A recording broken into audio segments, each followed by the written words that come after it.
Back to Perek Aleph. We just started the first few words yesterday. The dear Klachovas Odom Olomo, elucidating the principle, one's duty in this world, Bolamo. Yisoda Chasidus v'Shorish Avodat Mimahu.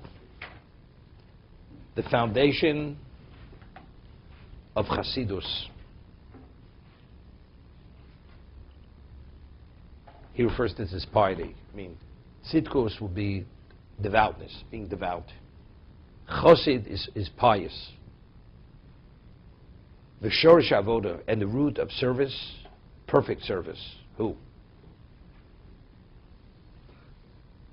What causes one to be cognizant and understand what exactly is one's responsibility and how one has to best his life? She's borel v'yisami seitzel odom. It has to be clarified. Yisamis. Established it's true.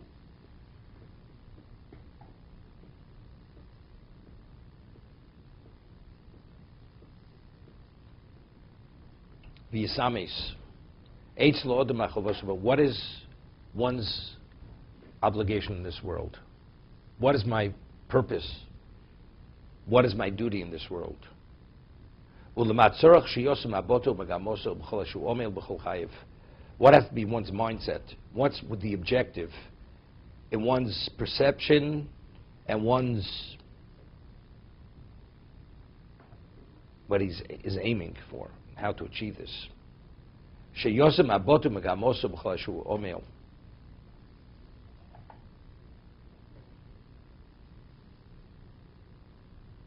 It's your look and your magamoso and your initiative in all that you toil throughout your life. And that's interesting. The Chofetz Chaim writes on the Davar Hashem Ori. No, Davar Hashem. He says it on Moshe Rabbeinu. Moshe Rabbeinu says to Klal Yisrael, Ma Hashem Elokecha Shalom Yimoch. What is God asking of you? Right? Lira, to fear him, to do A, B, C, whatever it may be. He says, if a person lives his life always asking you a question, what does God want of me? That's a question you have to ask yourself throughout your life. At this moment, what does God want of me? If you maintain that question continuously, and that question always is in your mind, we could talk about addressing what he's writing over here. Right? What does God want? You know, should you read the paper? Or she should open a sefer. She should sit and whittle away 3 hours with the meal and talking about the vintage wine and what you paid for the bottle and how you store it and everything else. Or maybe just get it over with and get to what you have to get to. And if you ask that question continues to yourself, it's going to keep you on the straight and narrow path for your whole life. And you're always going to address what you're supposed to address and not get off track. That's maboto megamoso. That's a way that the direction and the thrust of everything you do, that your toil will be properly invested.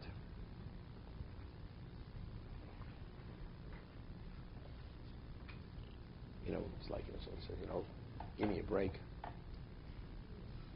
It's like a person that gives a person pays him a salary unheard of, with interest, and you come 3 years into he's already taken a salary and vacation, everything else, and he's accomplished nothing.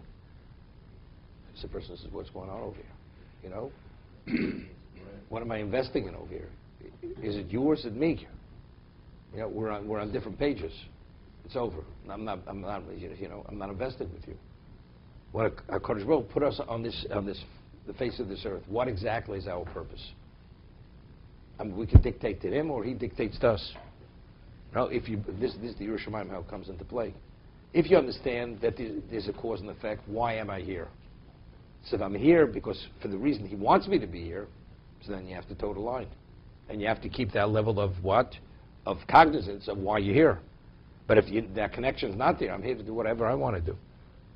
So therefore, as long as you maintain that connection, you don't ask the question. Give me a break. God will give you the break. There's no question. You have to relax, you're permitted to relax. You have to eat, you have to sleep, that's all necessary. You're only a human being. But the question is to what degree? And even when you do it, why you're relaxing? And why you having pleasure from this world? Is it to enrich yourself to be able to serve him better, or it's for your own self-indulgence? Right? Everything makes a difference. What exactly is your mindset?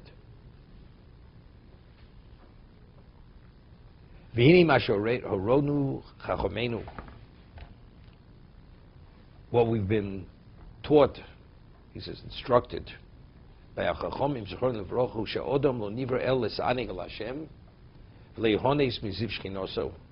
man was created to have pleasure from God, but to benefit from Hashem, and to benefit from the rays of Shechina. Right?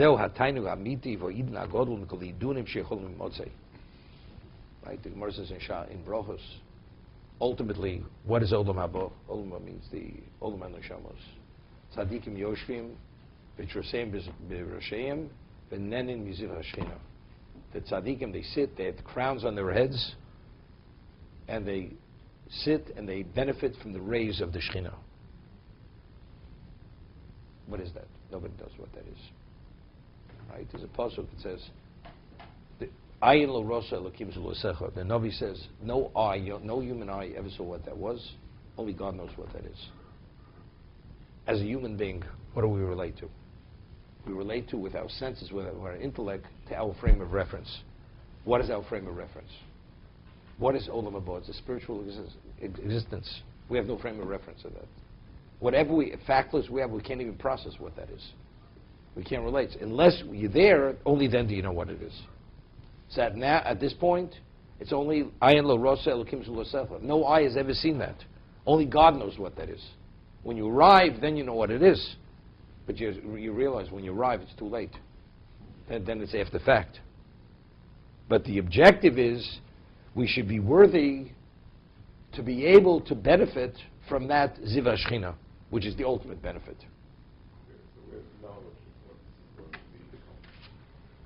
We equate it to the physical. The whole idea of Mishlei, Misholim, that is the equivalent of this. The Gemara speaks about, based on Psukim, Gehenna is fire. There's no fire in Gehenna. But if you want to understand how all-consuming, in the most destructive way Gehenna is, think about a kiln where the temperature of Gehenna is multiple times whatever the hottest kiln in existence. But you understand there's no heat. We're not talking about heat.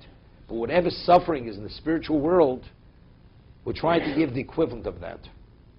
But how do you know it's the equivalent of that? That's the Mesorah. Although we can't process what that is, but the Mesorah is, it's the equivalent of this multiple times more than that.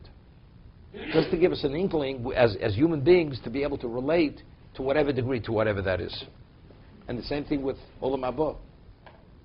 We say if you take all the pleasure from the beginning of existence till the end of existence, and you encapsulate it in one moment, it's not even koras ruach.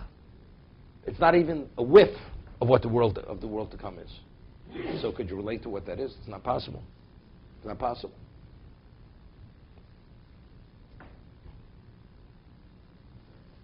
We'll stop here. Okay.